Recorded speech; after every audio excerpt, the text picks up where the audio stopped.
Hello kapango, it's me Luna, another day, another mini vlog.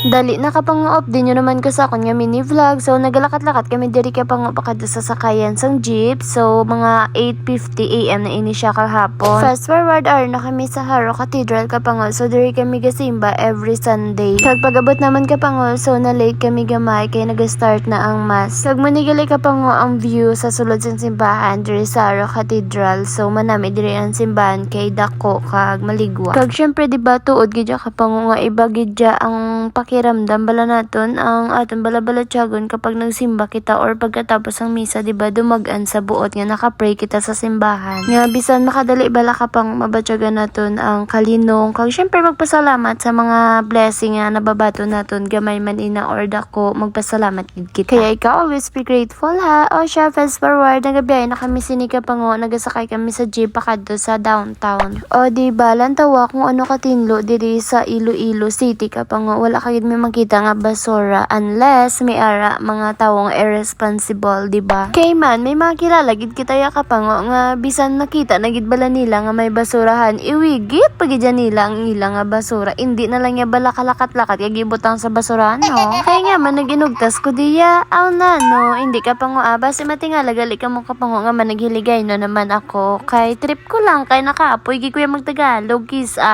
gakabulol kuya tapos nagaka-loading pa bahala kamuda na no. O siya naglakatak kami diri ka pang sa downtown kag nagpa-video ko di kay dada i-flex naman natin ilong bala nga pango na no. O siya kung natandaan ninyo ini ka pango nga building ay diba Socorro ini siya kung magsakay kita sa jeep nagambagi kita sa Socorro lang manong.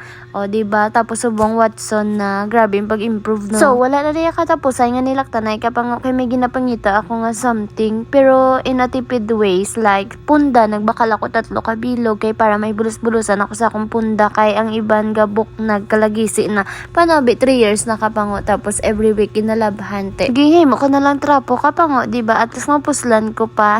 Nagbakal ako da kapango isang biddings kay para may bulus-bulusan kami sa biddings kay ang ako ni sa ka-biddings inimoon ko na habol o diba. Kag syempre magpa-downtown kami kapango hindi ginaya pwede nga hindi kami kapang syumay kay manamit diri balaya ang ila syumay. So kung gusto ninyo magbakal syumay nga manamit kag kung magkadto ka mo diri sa downtown pangitaan nyo lang may sign nga may beng. So namit gidya kapango balang ila nga sos makahangkang tapos mainit pa ang syumay ba namit turn. Fast forward so budgeting lang ini kapango ang aman pagpanindahan. So ginlista ko na kung ano man mga needs. So nabakal ko diri naman sang paypay kag daspan kagamay na basuran. So ini dapat ako napili kapong ang color green tapos may nakita kami na may ano na siya may butangan sa sang garbage tapos may daspan na. So muna na mo gimpili. So 110 ata na siya tapos nagbakal man kami diri sang butane kapong kay para hindi kami mabudayan sa pagluto. So ako na siya tinipon nga para mabakal ko akong mga kinanglanon if ever magsaylo na kami sa boarding house. So kay nakasaylo na kami